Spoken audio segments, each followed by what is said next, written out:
Hai teman-teman di seluruh Nusantara, pada kesempatan kali ini saya akan melakukan perbaikan mesin cuci Sharp top loading, yang mana untuk keluhan dari mesin cuci ini terjadi kode error, yang mana kita akan coba terlebih dahulu. Saya tekan power, begini timbul E2 pada layar displaynya ini, sehingga mesin cuci tidak berfungsi walau kita tekan tombol yang lain.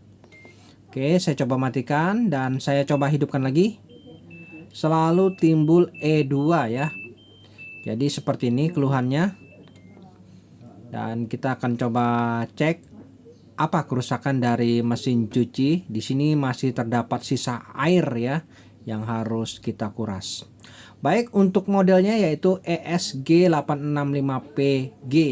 Nah, ini kita akan coba cari tahu apa permasalahan dari kerusakan mesin cuci ini. Baik, yang pertama kita coba fokus di bagian belakang panelnya ini. Kita akan coba buka. Di sini ada dua skrup ya yang harus kita lepas terlebih dahulu. Biasa untuk kerusakan seperti ini bisa diakibatkan karena switch pintunya ini bermasalah, atau mungkin dari water levelnya yang bermasalah. Banyak kemungkinannya. Oke, kita coba buka dulu kap belakangnya ini.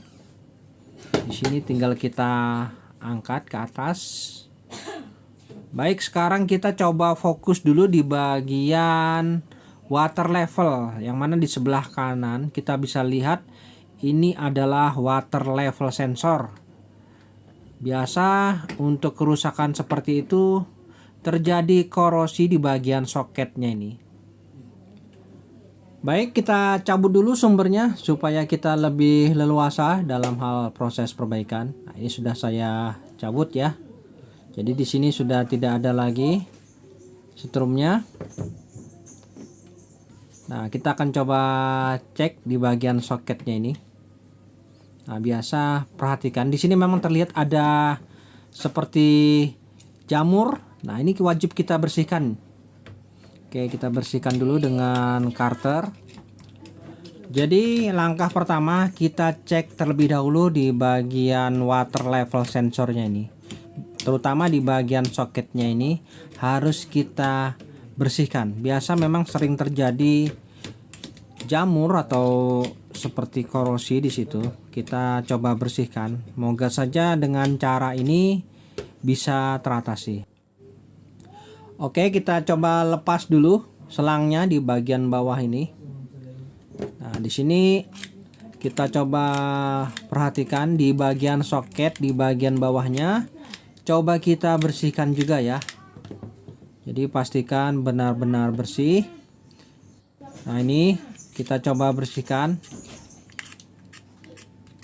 Apakah memang ini penyebabnya? Nanti kita bisa tahu setelah kita lakukan pemasangan.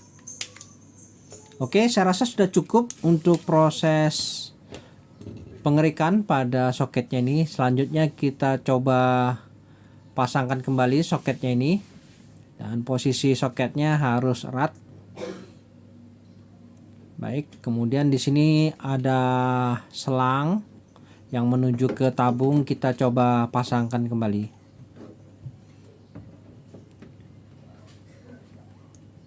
Oke, jadi kita fokus dulu di step pertama pada bagian water level sensornya ini. Apakah ini penyebabnya ya? Selanjutnya kita tes terlebih dahulu ya. Moga-moga bisa selesai masalah ini. Kita coba berikan sumber terlebih dahulu. Nah, ini ya, di sini kita coba berikan sumber. Oke, sudah ya. Selanjutnya kita akan coba lihat hasilnya. Kita tes apakah memang benar. Coba tekan power. Lihat. Wah, ternyata masih sama saja. E2 ya, tidak ada pengaruh ternyata. Masih tetap kondisinya. Tidak ada perubahan. Jadi sepertinya mungkin ada masalah lain. Ya, kita coba tekan ya, tetap ya kondisinya E2. Jadi bukan masalah di soket. Jadi masalahnya apa ya penyebabnya E2 ini? Mungkin di modul ya, mungkin ya. Jadi tidak ada salahnya kita coba buka dulu. Di sini ada 2 skrup di bagian panel depannya. Kita fokus lagi pada bagian modulnya. Baik, kita akan coba lepas dulu panel depannya ini.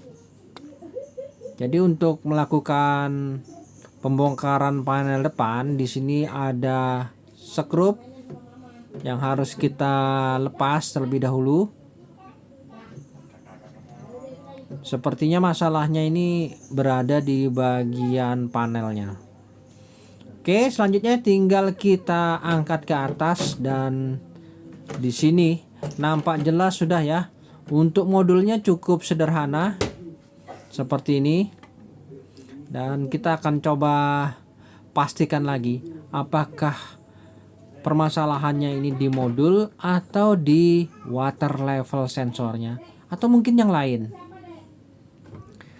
Baik, kita akan coba lepas dulu modulnya ini. Di sini ada beberapa skrup yang harus kita lepas. Jadi untuk kerusakan E2 pada mesin cuci SAP top loading ini, kita akan coba cari tahu apa penyebabnya ya. Yang mana saya juga belum tahu, namun akan saya coba cari tahu kira-kira apa ini penyebabnya mesin cuci ini menjadi error E2. Yang biasa sering saya lakukan, terjadi masalah di switch pintu ataupun di water level sensor. Oke, di sini nampak ya untuk modul pengendalinya seperti ini bentuknya. Dan letak-letak soketnya harus kita perhatikan dengan benar. Yang nanti jangan sampai salah dalam hal proses pengembaliannya. Di sini kita bisa amati di mana letak tombol powernya. Oke, di sebelah kanan ya, paling atas. Kita akan coba tes kembali. Tekan tombol, ya, ternyata masih tetap kondisinya sama, tidak ada perubahan. E2. Jadi kita akan coba tes dulu apakah di bagian soket pada soket switch pintunya ini kita coba cek apakah memang benar terhubung atau tidak. Nah, ini adalah soket switch pintu yang mana saya curigai apakah tidak terkoneksi. Di sini kita coba ambil multitester terlebih dahulu. Kita akan coba lakukan pengukurannya. Oke, di sini kita coba ukur apakah kondisi switch pintunya ini terhubung. Ya, kita coba cek menggunakan skala ohm. Oh, ternyata switch pintunya tidak ada masalah ya, mantap. Jadi permasalahannya bukan di switch pintu. Jadi masalahnya di mana ini? Apakah di soket yang lain? Yang mana untuk soket-soket yang lain di sini ada menuju ke dinamo dan drain motor. Oke, saya cabut dulu sumbernya. Untuk lebih amannya saya cabut. Yang mana di sini ada soket motor pembuangan atau motor traktor. Ya, saya cabut dulu. Kemudian ada soket yang menuju ke dinamo utama. Saya cabut dulu. Jadi di sini tinggal 2 soket yang masih terpasang, yang mana ini adalah soket power, sumber langsung dari PLN yaitu fase dan netralnya yang masih saya pasang, dan soket water level sensornya. Oke, kita akan coba tes ya. Apakah dengan kedua soket ini masih tetap error? Saya berikan sumber. Kemudian kita coba tekan power. Masih sama ya. E2 ternyata. Jadi tidak ada pengaruh di soket yang lain. Jadi kita fokus lagi di soket water level sensor. Saya masih curiga di sini. Kemungkinan memang ada masalah ini di soketnya ini ya. Di sini kita akan coba tes tanpa soket water level sensor. Bagaimana? Wah, sama saja. Tetap E2. Jadi memang ada masalah nih sepertinya di soketnya nih. Kita coba lakukan pengukuran ya, apakah kabelnya ini tidak putus ya yang menuju ke water level sensornya ini. Tidak ada salahnya. Kita akan coba lakukan pengukuran.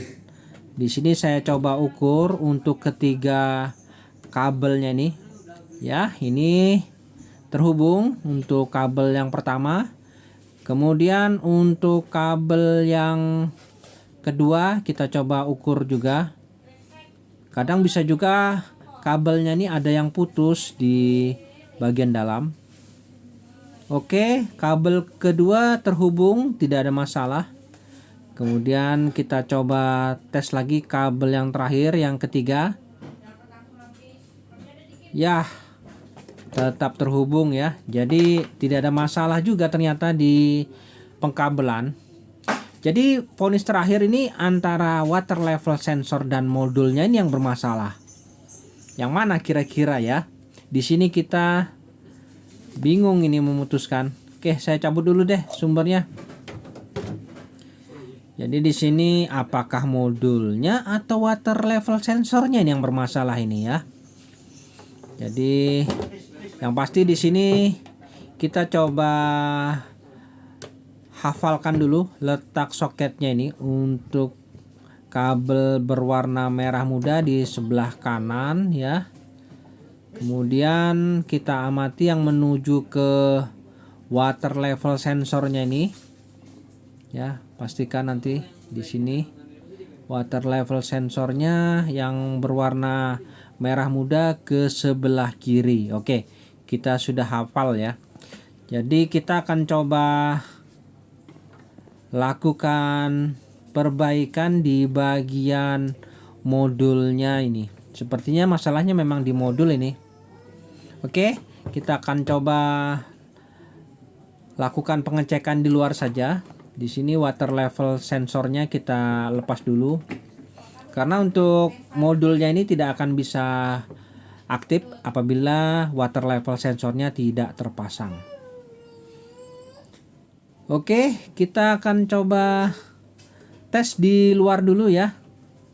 Yang pasti soketnya kita sudah hafal. Untuk proses pemasangan nanti kita coba lakukan pembongkaran. Baik teman-teman, di sini sudah saya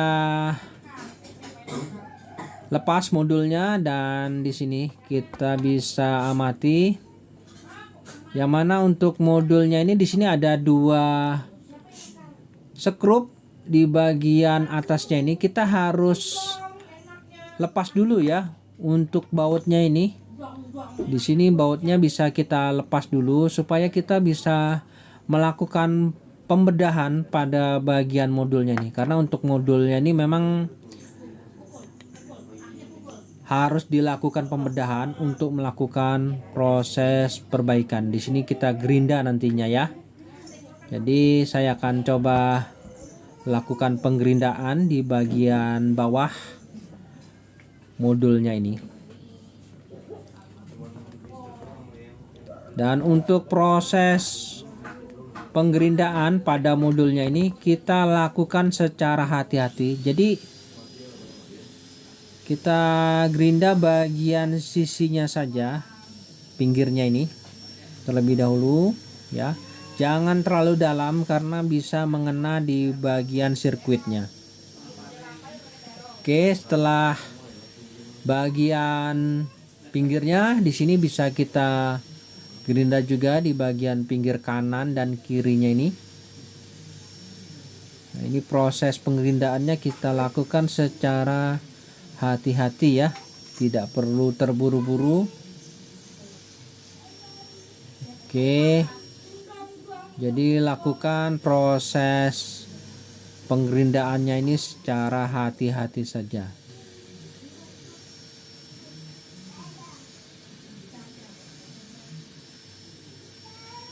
Oke ya, sudah kita gerinda di bagian pinggir-pinggirnya. Selanjutnya tinggal kita congkel. Di sini untuk skrupnya sudah kita lepas, jadi proses pencongkelannya juga sedikit mudah. Yang mana coba kita ratakan terlebih dahulu di sini. Dan untuk perbaikan modul ini sebenarnya sih susah-susah gampang ya. Jadi kita akan coba lihat di bagian dalam modulnya ini. Ini tinggal kita congkel saja perlahan-lahan ke atas ya. Lakukan secara perlahan-lahan. Oke, tinggal kita congkel ke atas dan akan terlepas dengan sendirinya. Oke, di sini sudah terlepas dan nampak ya untuk lapisan pelindung jelinya ini. Di sini bisa kita coba bersihkan pelan-pelan ya dengan cara kita congkel sedikit demi sedikit. Nah, ini. Di sini kita bersihkan sampai bersih supaya kita bebas dan enak dalam hal proses pengecekan komponen yang ada di balik jelly ini. Nah, ini ya. Di sini banyak sekali ya lapisan pelindungnya ini. Oke, untuk mempersingkat waktu di sini saya coba bersihkan dulu ya sambil saya pelajari bagaimana. Baik teman-teman, di sini sudah saya coba bersihkan untuk pelindung lapisan jelinya. Dan nampak ternyata di bagian modulnya ini terdapat keganjilan ya. Ternyata untuk jalurnya ini mengalami korosi. Nah, ini seperti terkoyak. Jadi di sini saya rasa penyebabnya ini. Apabila terdapat jalur seperti ini, artinya di sini sangat mengganggu sistem kinerja dari rangkaian ini. Jadi kita harus coba bersihkan ya, bersihkan jalur-jalurnya ini sampai kira-kira terlihat nampak bersih. Kemudian setelah bersih, kita coba lakukan penyolderan. Jadi saya merasa terjadi gangguan short circuit pada rangkaian ini karena terjadi korosi di bagian jalurnya ini. Jadi langkah selanjutnya kita coba lakukan penyolderan pada komponen yang kita curigai. Kita solder ulang gitu ya. Baik di bagian kapasitor keramiknya maupun bagian kaki-kaki IC-nya ini kita coba solder ulang saja. Jadi tujuan kita melakukan penyolderan ini adalah kita untuk menghilangkan short circuit pada komponen-komponen akibat terjadinya korosi tersebut. Nah, ini ya, kita coba solder ulang, kemudian baru kita bersihkan lagi ya. Pastikan sudah tidak ada lagi solderan yang tidak sempurna. Dan setelah itu coba kita pasangkan water level sensornya ini. Kita tes saja di bagian bawah karena di sini kita tidak membawa soketnya ya. Namun kita sudah pelajari tadi letak soketnya ini. Yang mana untuk merah ini, kabel merah harus kita sambungkan di pin soket di sebelah kanan tadi ya. Oke, saya coba sambungkan ketiga kabel ini yang menuju ke water level sensor. Nah, seperti ini ya. Jadi pastikan jangan sampai salah dalam proses penyambungannya ini urutannya. Oke, Selanjutnya kita akan coba lihat ya hasilnya. Apakah berhasil, teman-teman? Di sini kita coba berikan sumber pada soket inputnya. Kita akan coba lihat, mudah-mudahan bisa normal ini. Saya yakin sih masalahnya hanya di bagian korosi saja. Oke, namun pembuktiannya kita tes ya. Saya coba berikan sumber terlebih dahulu. Bismillahirrahmanirrahim. Mudahan saja bisa berhasil. Kita akan coba tekan power. Oke, kita tunggu. Yes, tidak error ya. Mantap. Artinya berhasil, teman-teman ya. Tidak ada lagi terjadi error. Untuk tombol-tombol yang lain kita tes. Wah, berfungsi. Nah ini, wah, ternyata itu saja permasalahannya ya. Kita coba tekan tombol start nanti. Ya, berfungsi ya, kedap-kedip lampunya. Wah, oke, jadi permasalahannya seperti itu. Coba kita tes lagi. Tekan power. Ya, normal ya teman-teman. Ternyata masalahnya cuman hanya di jalur korosi. Baik, saya cabut dulu sumbernya. Jadi untuk kerusakan E2 ternyata di modulnya yang mengalami korosi ya teman-teman. Mantap. Artinya sudah yakin ini tidak masalah lagi setelah kita lakukan perbaikan.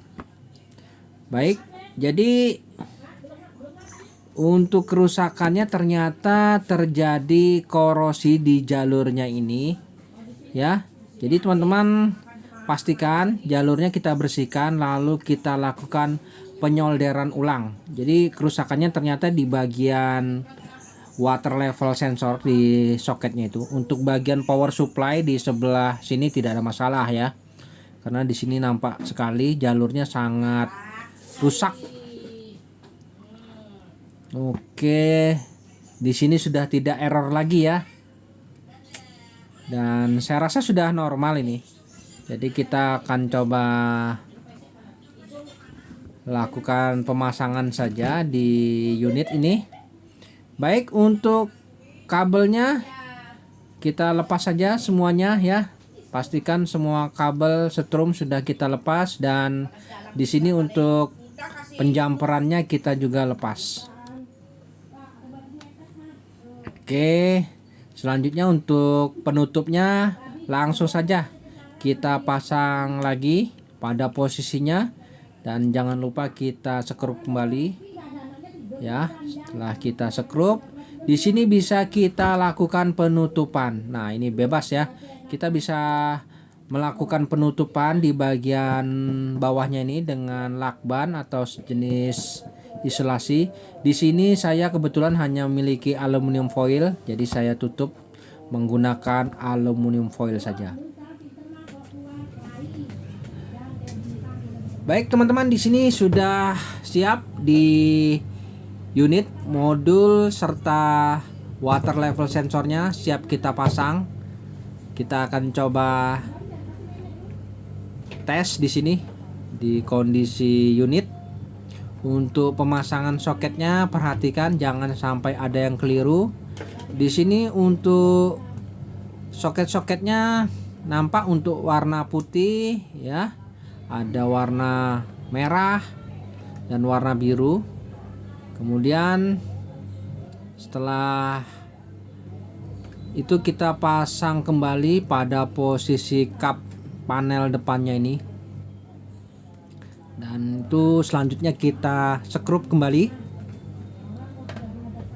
Nah ini ya, sudah kita sekrup. Pastikan tombol-tombolnya bisa berfungsi normal apabila kita tekan. Nah ini ya, untuk water level sensornya tinggal kita kembalikan ke posisi semula. Jangan lupa untuk pemasangan selangnya ini ya, di bagian bawah. Perhatikan jangan sampai terlupakan.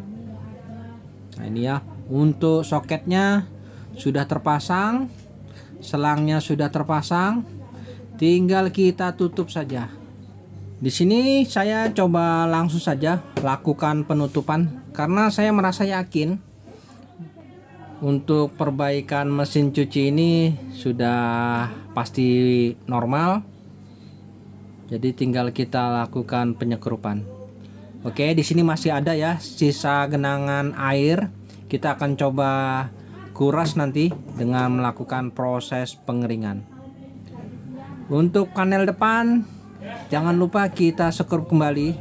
Hindari di sini percikan air karena saya rasa kerusakannya akibat dari percikan air pada bagian kap depannya ini ya. Jadi memang di sini sangat vital sekali.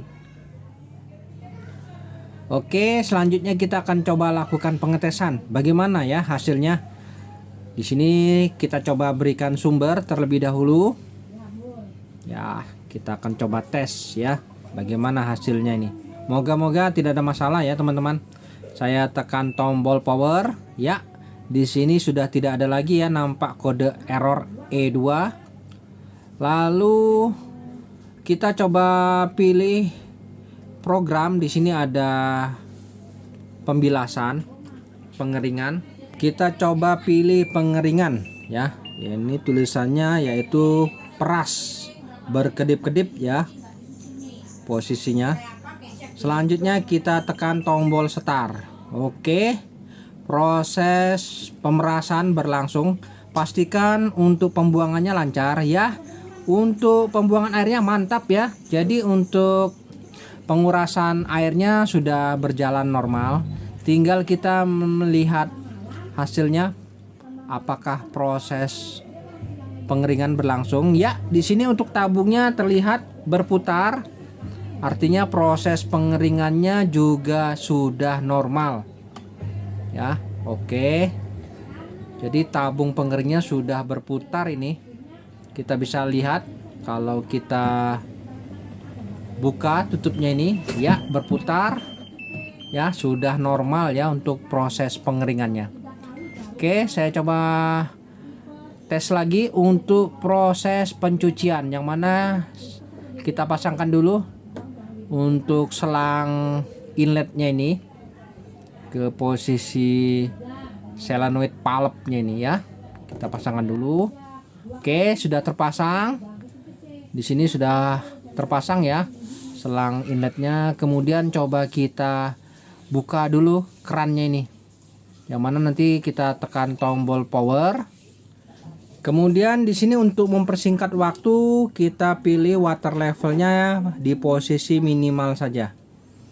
Lalu tekan start. Oke, proses pengisian air berlangsung ya. Di sini bisa kita lihat. Oke, untuk proses pengisian airnya berjalan normal. Dan biarkan sampai terisi ya. Apakah berjalan proses pencuciannya? Ya, untuk proses pencuciannya juga normal ya teman-teman. Jadi sudah mantap untuk proses perbaikan mesin cuci ini ya. Sangat mudah ya teman-teman ternyata proses perbaikannya. Baik teman-teman, sampai di sini dulu perjumpaan video saya dan kita akan ketemu lagi pada video saya selanjutnya. Sampai jumpa.